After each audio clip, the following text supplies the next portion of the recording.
In the quiet, tree-lined neighborhood of Flatbush, Brooklyn, during the 1930s, a young girl named Joan Ruth Bader would often walk home from school, her mind filled with the stories her mother told. The streets were lined with modest brick row houses, and the soft glow of street lamps cast long shadows on the pavement as dusk settled in. Inside the Bader household, the atmosphere was one of quiet determination. Her mother, Celia, a woman of profound intelligence who had been denied a college education, poured her own unfulfilled dreams into her daughter. She would sit with young Ruth, as she was called, at the kitchen table, the smell of freshly brewed tea in the air, and impart a simple, enduring piece of advice: be a lady and be independent. To Celia, being a lady meant not allowing useless emotions like anger to consume you, and independence meant being able to fend for yourself, no matter what life brought. This wisdom, delivered in the gentle lamplight of their Brooklyn home, would become the bedrock of Ruth's character. Ruth Bader grew up in a world where opportunities for women were severely limited, yet she excelled academically, her mother's words always echoing in her mind. She attended James Madison High School, where she was a diligent student, her face often illuminated by the soft light of a desk lamp as she studied late into the night. The architecture of her school, with its grand, classical columns and echoing hallways, spoke of a promise of equality that society had yet to fully realize. Celia struggled with cancer during Ruth's teenage years, yet she remained a steadfast source of encouragement, pushing her daughter to pursue knowledge. Tragically, Celia passed away the day before Ruth's high school graduation, a loss that deeply marked her but also steeled her resolve to live a life worthy of her mother's sacrifices. In the quiet moments of grief, Ruth found a wellspring of strength, carrying her mother's legacy forward as she prepared for the next chapter of her life at Cornell University. In the crisp autumn of 1950, Ruth arrived at Cornell University in Ithaca, New York, a campus renowned for its stunning natural beauty and collegiate Gothic architecture. Towering elm trees lined the pathways, their leaves turning brilliant shades of gold and crimson, and the stone buildings with their intricate carvings stood as silent sentinels of tradition. It was here, in a large lecture hall filled with the soft rustle of notebooks and the faint scent of chalk dust, that Ruth encountered a European literature professor who would change her life. Vladimir Nabokov, the celebrated author, taught with a passion that was both intimidating and inspiring. Ruth, seated among rows of students, absorbed his lessons on the power of words and the importance of meticulous craft. She also met a charismatic and gregarious young man named Martin Ginsburg, whose easy laughter and unwavering confidence complemented her quiet intensity. Their courtship was marked by long walks across the campus, discussing everything from literature to their shared dreams, the cool breeze carrying the promise of a future built on mutual respect and partnership.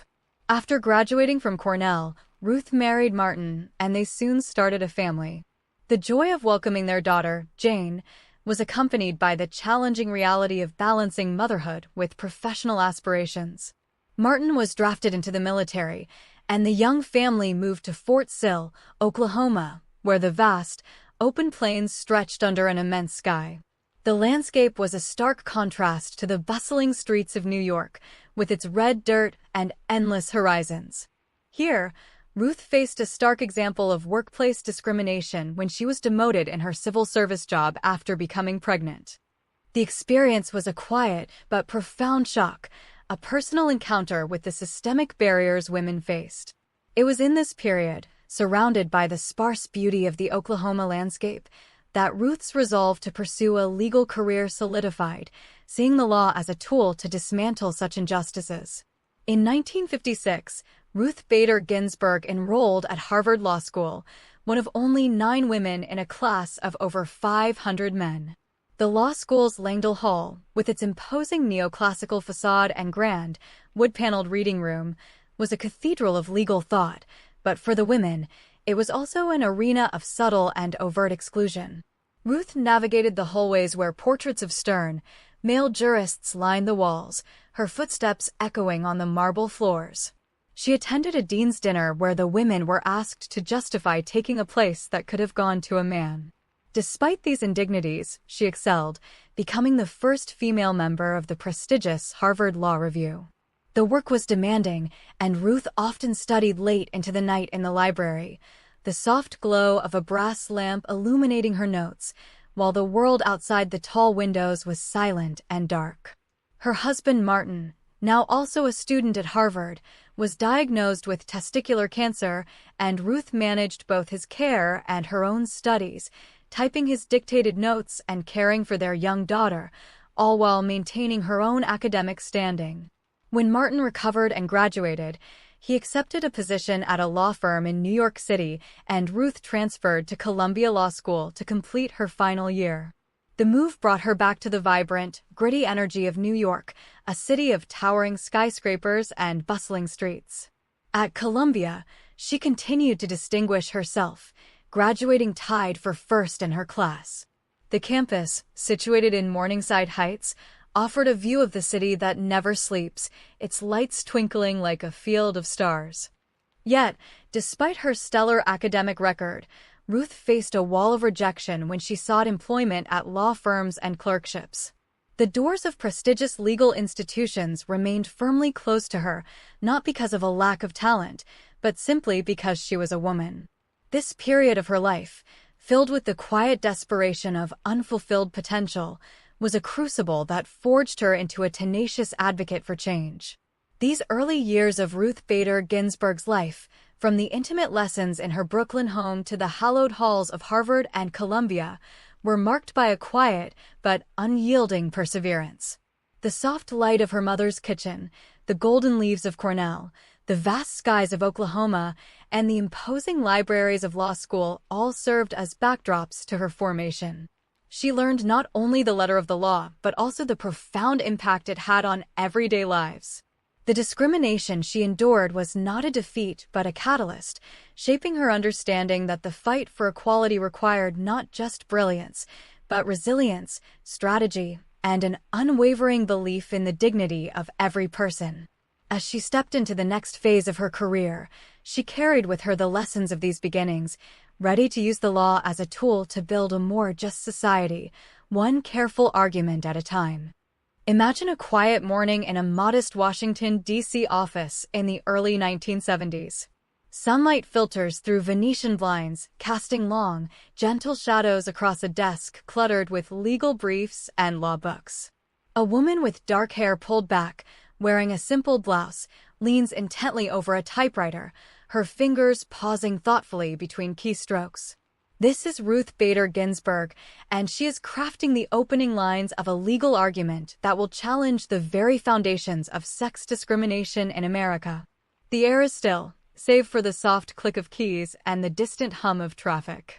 It is a moment of focused solitude, yet within these walls, a quiet revolution is taking shape, one carefully chosen word at a time. Ginsburg had arrived at this moment through years of personal experience with gender bias, denied a clerkship despite graduating at the top of her class, relegated to lower-paying positions while her male peers advanced. In 1972, she co-founded the Women's Rights Project at the American Civil Liberties Union, becoming its first director. The project was not a grand, bustling operation. It was a small, dedicated team working from a cramped office, fueled by conviction and the belief that the Constitution's promise of equal protection must extend to all, regardless of sex. Their strategy was deliberate and incremental, like laying bricks for a foundation that could support a towering structure of legal precedent. Ginsburg understood that sweeping change rarely happens overnight. It requires patience, precision, and a willingness to educate not just the courts, but society itself. One of the earliest and most significant cases was Frontiero versus Richardson in 1973. The case involved Sharon Frontiero, a female Air Force officer who sought dependent benefits for her husband, but was denied because the military automatically granted such benefits to wives of male members, while husbands of female members had to prove dependency.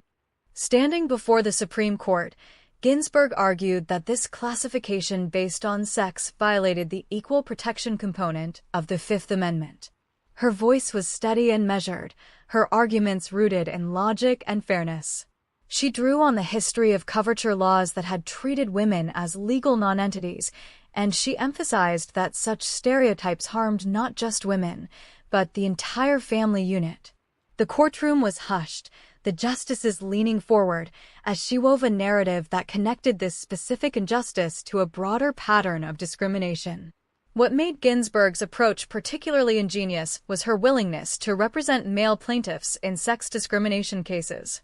She recognized that to persuade an all-male judiciary, she needed to show that gender stereotyping hurts everyone.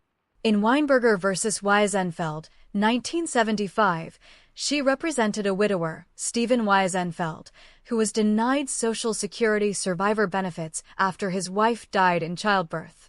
Benefits that would have been automatically available to a widow. Ginsburg stood before the court and described how Stephen tenderly cared for his infant son, how he had lost not only his partner, but also the financial support meant to help him raise their child.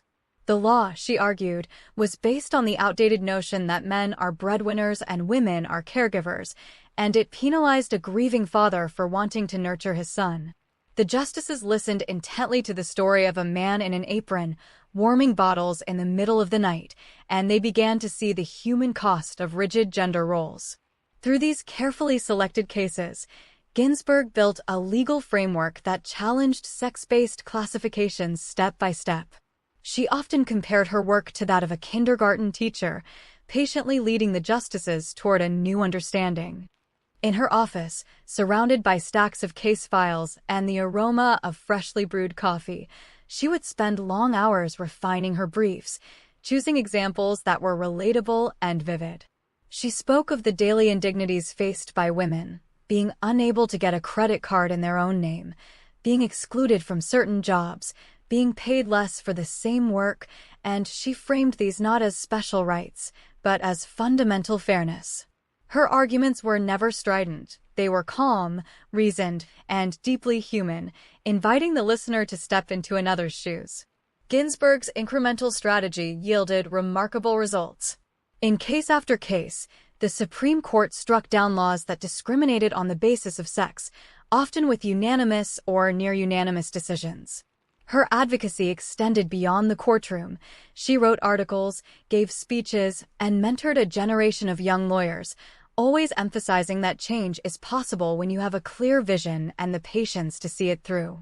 The Women's Rights Project became a model for impact litigation, and its work laid the groundwork for future advances in equality.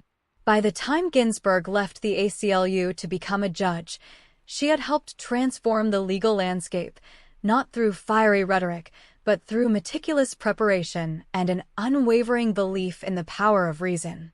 Yet, it is important to note a limitation of this strategic approach.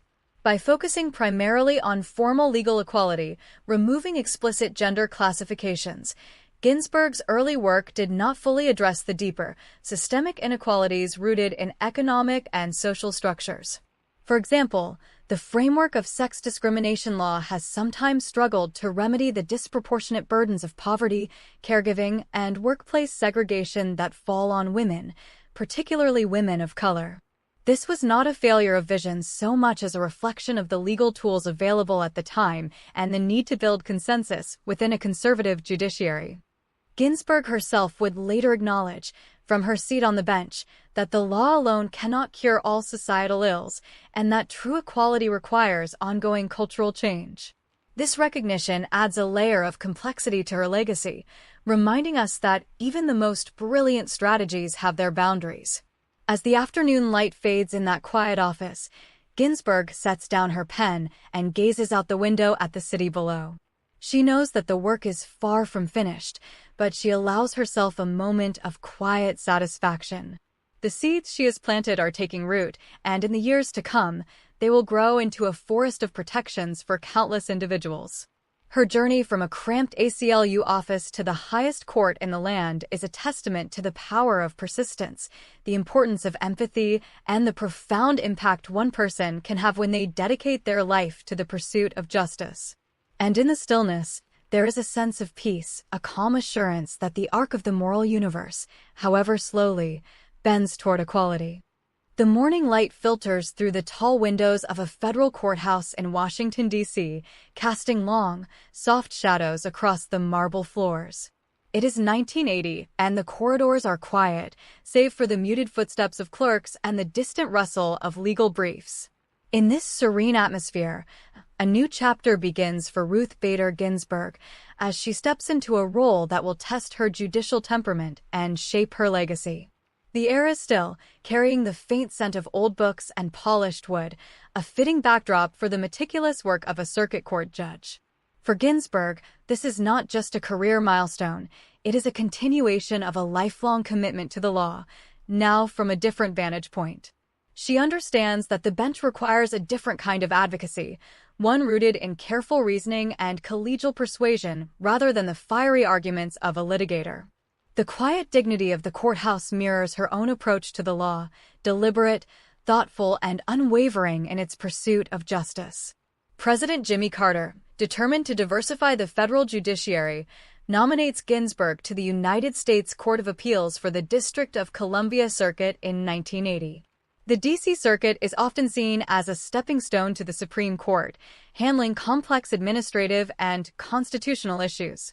Ginsburg's confirmation process is smooth, a testament to her reputation as a brilliant legal mind and a moderate, fair-minded advocate. Her background with the ACLU's Women's Rights Project has prepared her for this moment, but she now faces a new challenge, transitioning from advocate to arbiter. She takes her seat on the bench with a sense of purpose, knowing that her opinions will now carry the weight of law. The robe she dons each morning is a symbol of impartiality, and she wears it with a quiet pride, ready to engage with the intricate details of each case. Her colleagues soon discover that she is a judge who reads every brief thoroughly, asks probing questions, and crafts opinions with precision and clarity. In the hallowed halls of the courthouse, she finds a new rhythm, one that balances the solitude of judicial writing with the camaraderie of the bench. During her 13 years on the D.C. Circuit, Ginsburg earns a reputation for moderation and meticulousness. Her opinions are rarely flashy. Instead, they are models of careful legal analysis, building consensus through reasoned argument. She writes for the majority in cases involving administrative law, civil procedure, and constitutional issues, always grounding her decisions in precedent and statute. Her chambers become a place of quiet industry, where clerks and colleagues alike appreciate her attention to detail and her insistence on getting every word right.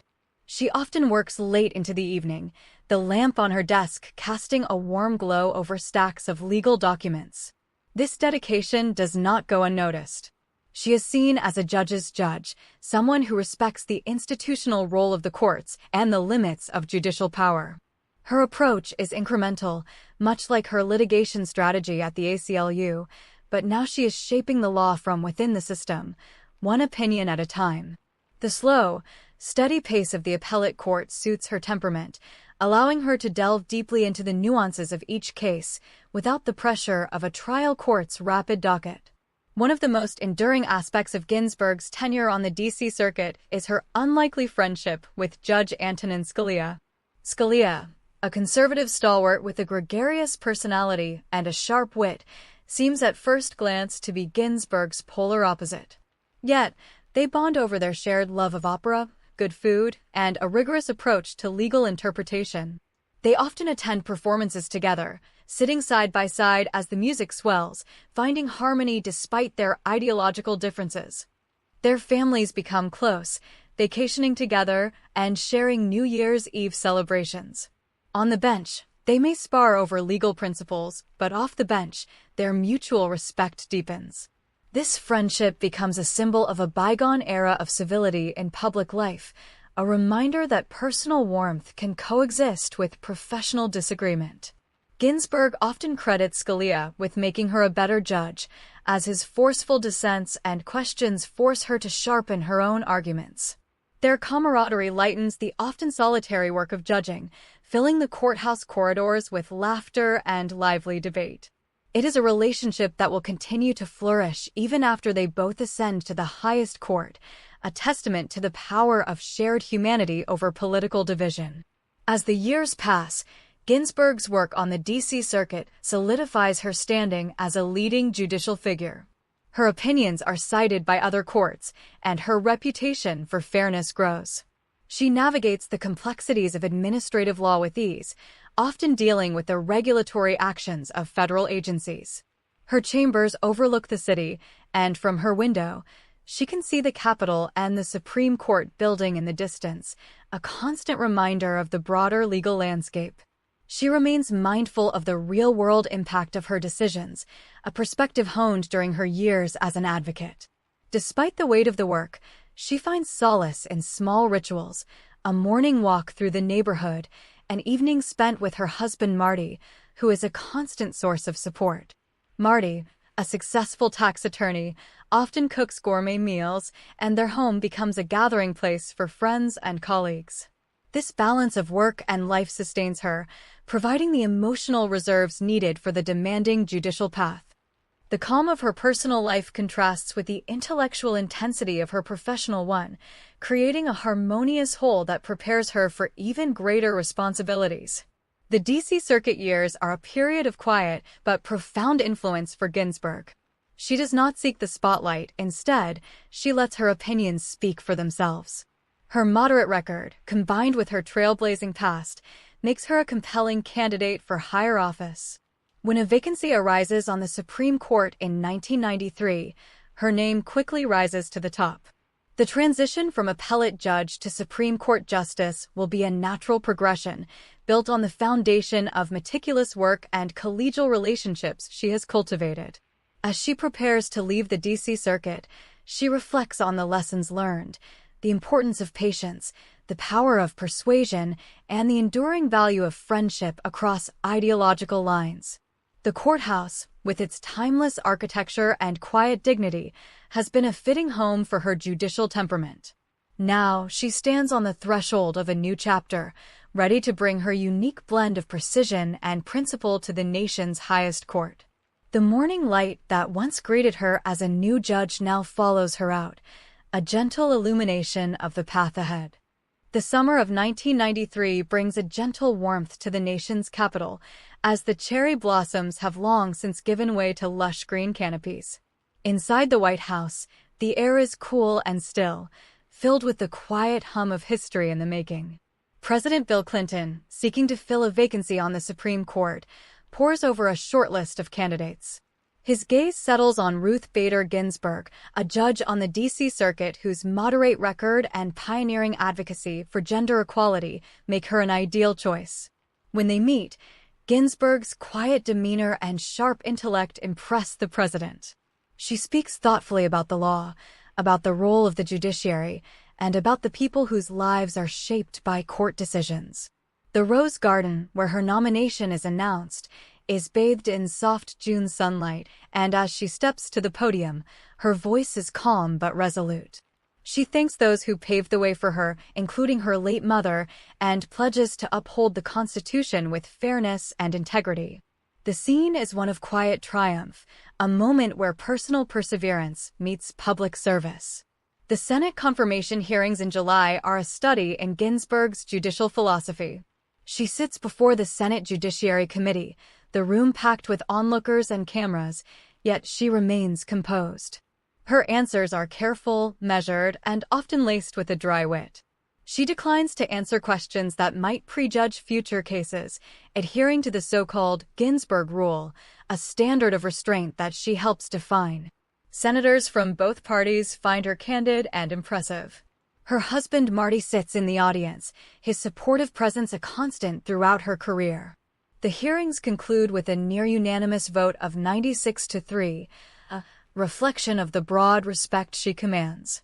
On August 10, 1993, she takes the judicial oath, becoming the 107th justice and the second woman to serve on the Supreme Court. As she dons the black robe, a sense of history settles around her. The courtroom, with its soaring columns and red velvet drapery, feels both majestic and intimate.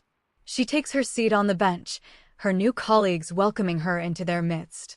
The journey that began in Brooklyn has led to this hallowed hall, and she is ready to serve. Ginsburg's early years on the court are marked by a steady integration into its rhythms. She approaches each case with the same meticulous care she exhibited on the D.C. Circuit, reading briefs thoroughly and engaging in the intense preparation that oral arguments demand. Her questions from the bench are precise, often cutting to the heart of the legal issue. She builds a reputation as a justice who is well-prepared and respectful of her colleagues, even when they disagree. Her chambers, overlooking the Capitol, become a sanctuary of focused work. She and her clerks spend long hours discussing cases, refining arguments, and drafting opinions. The atmosphere is collegial and intellectually rigorous. Outside the court, she and Marty maintain their vibrant social life, attending operas, hosting dinners, and enjoying the cultural offerings of Washington. Marty, ever the extrovert, complements her introspective nature, and their partnership remains a source of strength. In these early years, Ginsburg finds her footing, contributing to the court's work with a quiet confidence that belies the groundbreaking nature of her past. In 1996, Ginsburg writes the majority opinion in United States v. Virginia, a landmark case that strikes down the Virginia Military Institute's male-only admissions policy. The case is a culmination of her lifelong commitment to gender equality. VMI, a public military college, had argued that its adversative training method was unsuitable for women. Ginsburg, writing for a 7-1 majority, rejects this reasoning with clarity and force.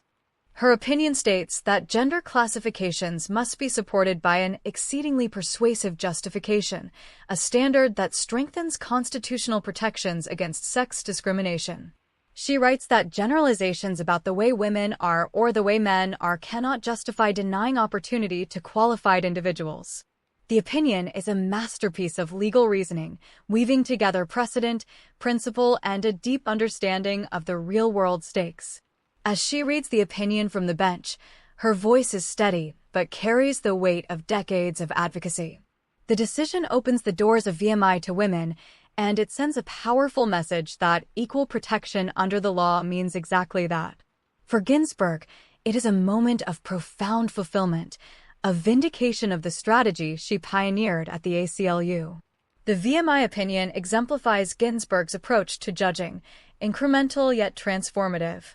She does not seek to revolutionize the law overnight, but instead builds on existing precedents to expand the scope of equality. Her writing is clear and accessible, aimed at persuading not just her colleagues, but the broader public. In her early years, she also authors important opinions on disability rights, civil procedure, and statutory interpretation, always with an eye toward fairness and precision. She often works late into the night, the light from her desk lamp spilling into the quiet corridors of the Supreme Court building. Her clerks remember her as a demanding but deeply caring mentor, one who teaches them the craft of legal writing and the importance of humility. She insists that every word in an opinion must serve a purpose, a lesson she learned from her own mentors. This dedication earns her the respect of her peers, and she becomes known as a justice who can build majorities through careful reasoning and compromise. Her early years on the court are not about grand pronouncements, but about laying a foundation of thoughtful, principled jurisprudence. Despite the weighty issues before the court, Ginsburg maintains a sense of perspective. She treasures the small moments, a walk through the Supreme Court's Grand Hall, the scent of old books in the library, the camaraderie of the justices' conference room. Her friendship with Justice Scalia continues to flourish, their shared love of opera and travel providing a respite from the ideological battles. They sometimes ride an elephant together during a trip to India, a photograph that captures the improbable bond between two intellectual giants. This ability to separate personal affection from professional disagreement is a hallmark of her character. It also serves her well on a court that is becoming increasingly polarized. She understands that building consensus requires empathy and respect, even when fundamental values diverge. Her early years are a testament to the power of civility, a reminder that the law is a human enterprise, shaped by the relationships and experiences of those who interpret it. As the 1990s draw to a close, Ginsburg has firmly established herself as a thoughtful and influential justice, her legacy still unfolding with each term. The early years of Justice Ginsburg's tenure set the stage for her later role as a cultural icon. Her work on cases like the VMI decision demonstrates that the law can be a force for inclusion and dignity. She approaches each case not as an abstract puzzle, but as a matter affecting real lives, a perspective rooted in her own experiences with discrimination. The Supreme Court building, with its imposing marble facade and the words "Equal Justice Under Law" carved above the entrance, becomes a symbol of her life's mission. Inside, she continues to write, to argue, and to listen, always striving to make those words a reality. The journey from advocate to justice has been long, but she remains guided by the same principles: diligence, discipline, and a deep belief in the promise of equality. As she looks out from her chambers onto the city below, she sees a nation still grappling with its ideals, and she is determined to play her part. The early years are just the beginning, but they're filled with the quiet satisfaction of a job done well, of a life dedicated to the pursuit of justice. The light that fills her chambers is the same light that has guided her all along, steady, unwavering, and warm. The marble halls of the Supreme Court are often silent, save for the echo of footsteps and the weight of history pressing against the cool stone walls. In the early years of the 21st century, as the court's ideological balance shifted, a new voice began to rise from the bench, not louder, but sharper, more deliberate. Justice Ruth Bader Ginsburg, once known for her measured majority opinions, found herself increasingly in the minority. The quiet of her chambers late at night was broken only by the scratch of her pen, drafting dissents that would echo far beyond those august rooms. She worked under the warm glow of a desk lamp, surrounded by books and papers, a small figure in a large chair, her lace collar catching the light as she leaned over her work. Ginsburg's dissent in the 2007 case Ledbetter v. Goodyear Tire and Rubber Company marked a turning point.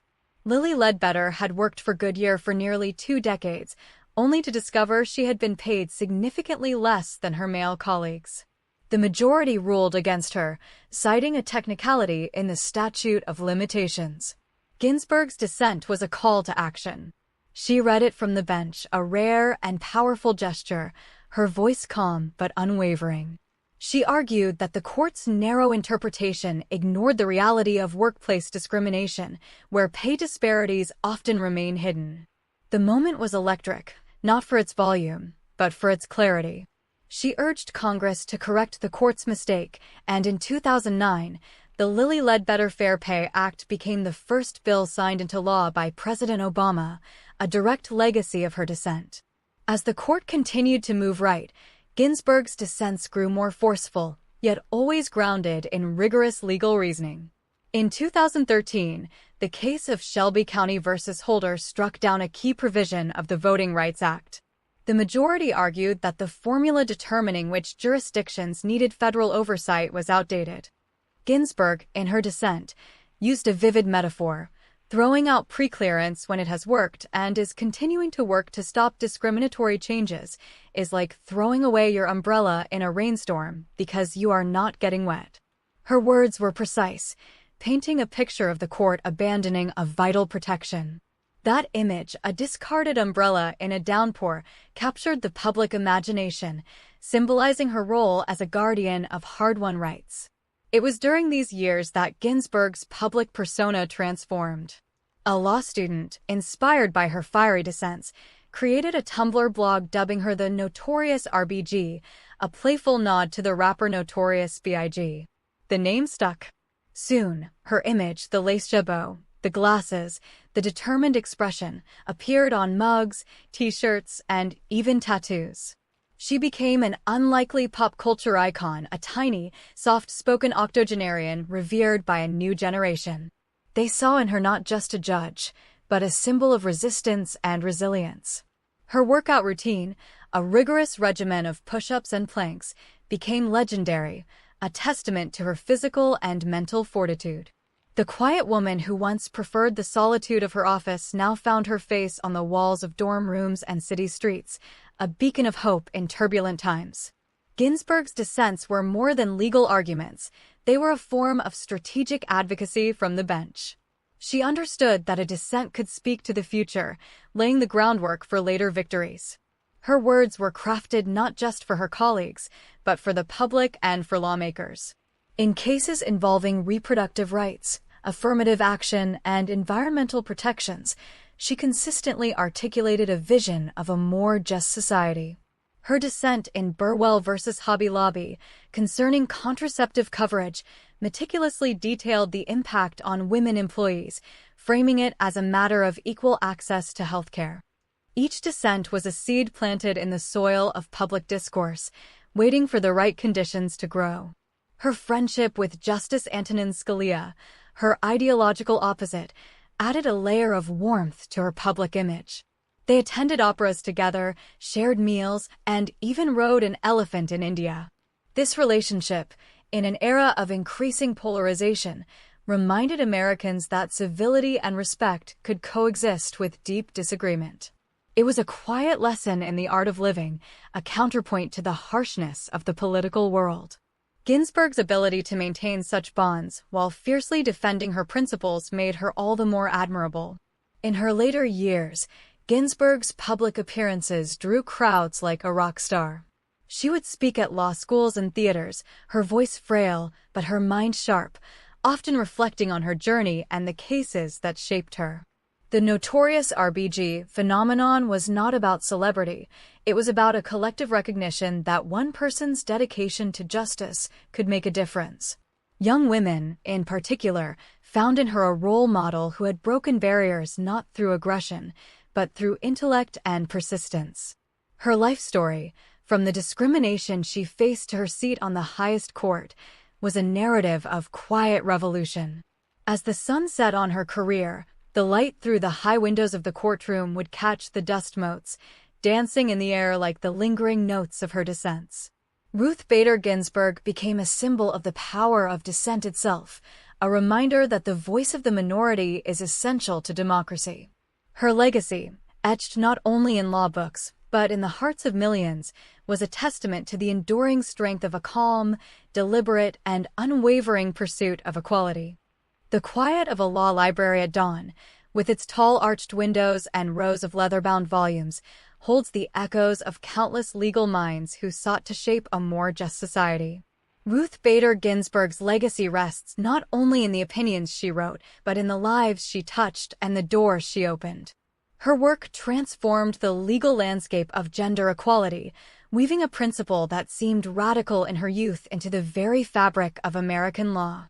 Yet, as with any towering figure, her story includes moments of profound consequence, decisions that invite reflection on the interplay between individual agency and the tides of history. Ginsburg's impact on gender equality is immeasurable. Through her litigation in the 1970s, she convinced the Supreme Court to treat sex discrimination as a violation of the Constitution, case by careful case. As a justice, her majority opinion in United States v. Virginia struck down the male-only admissions policy at the Virginia Military Institute, declaring that generalizations about women's capabilities could not justify denying them opportunities. Her reasoning was clear and methodical, like the steady rhythm of a metronome. She argued that any law that categorically excluded women from a field of endeavor must be examined with skepticism. This standard became a cornerstone of equal protection jurisprudence, ensuring that future generations would inherit a more level playing field. Beyond the courtroom, Ginsburg's life served as a lesson in resilience. She balanced a demanding career with motherhood, supported her husband through illness, and persisted through her own health battles. Her approach to advocacy was strategic and incremental, preferring to chip away at discrimination rather than seek sweeping, fragile victories. She often quoted the advice of her mother, to be a lady and to be independent. Being a lady meant not wasting energy on useless emotion, and independence meant being able to fend for oneself. This quiet strength became a model for countless women navigating their own paths in professions once dominated by men. However, her decision not to retire during the Obama administration, when Democrats controlled the Senate and could have confirmed a like-minded successor, remains a subject of significant debate.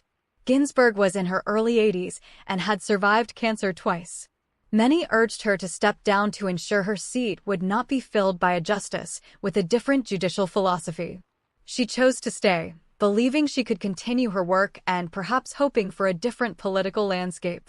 The subsequent election shifted power, and upon her death in 2020, her seat was filled by a conservative justice, altering the court's balance for a generation. This outcome, while not her intent, underscores the complex calculus of public service and the weight of timing in a democracy. The Natural History Museum in Washington houses a small exhibit on Ginsburg, featuring one of her lace collars and a copy of a famous dissent. Visitors often pause there, reflecting not on controversy, but on the arc of her life. They see a woman who, from a modest Brooklyn apartment, rose to the pinnacle of law through sheer force of intellect and will. The lessons of her story are not about perfection, but about persistence. She taught that change often comes slowly, through dissent that plants seeds, through arguments that build bridges, and through a lifetime of steady, principled work. Her friendship with Justice Scalia, a conservative icon, offers another enduring lesson. In an age of bitter partisanship, their bond showed that respect and affection can transcend ideology. They debated fiercely but dined together, attended operas, and shared a love of the law. This relationship was not a compromise of principles, but a recognition of shared humanity.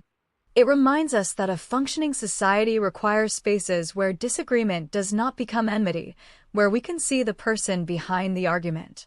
Ginsburg's legacy is also carried forward by the many judges, lawyers, and activists she inspired. Her former clerks populate the federal bench and academia, spreading her meticulous approach to law. The Notorious RBG generation, those who wore her face on their shirts, learned that dissent can be patriotic and that the law can be a tool for justice. Her story is a testament to the power of strategic advocacy, of knowing when to push and when to persuade, of understanding that the arc of history does not bend on its own but requires steady hands. In the end, the lessons of Ruth Bader Ginsburg are as much about character as about law. She faced discrimination and loss, yet she never succumbed to bitterness. She worked tirelessly, yet she found time for opera and family. She wielded power, yet she remained humble. Her life invites us to consider our own contributions, to ask how we might use our talents to mend the tears in our social fabric. As the sun sets over the Supreme Court building, casting long shadows across the plaza, her memory endures, a quiet, persistent light guiding those who seek a more perfect union.